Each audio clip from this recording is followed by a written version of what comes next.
So I thought it'd be useful to kind of take you from when podcasting started to where we are today and kind of some of the big milestones.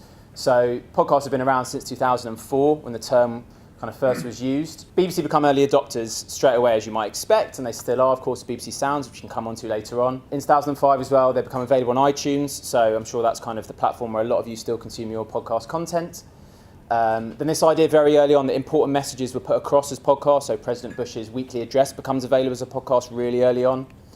And in 2006, Steve Jobs demonstrates how to make a podcast using GarageBand, so really kind of reducing that barrier to entry and allowing kind of people to make it themselves outside of a studio. Also in 2006, the Ricky Gervais show launches, so it set the Guinness World Record at the time, which has since been smashed, but a lot of people still kind of refer to this as the early podcast, still one of the most popular podcasts, and Ricky Gervais himself is now doing new podcast series and is very much kind of a supporter of the medium. And then, as kind of Ollie mentioned earlier, things kind of dipped away a little bit. I think people were trying to work out how can we make money from podcasts.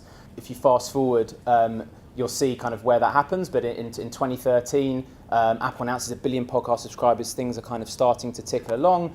And then we see in 2014 what everyone kind of would see as the big resurgence in podcasting, certainly coming from the States, is Serial.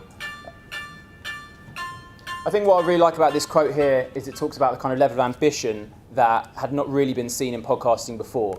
So we want to give you the same experience you get from an HBO or Netflix series, like House of Cards, but you can enjoy it while you're driving. And that's a complete kind of new level of ambition in podcasting.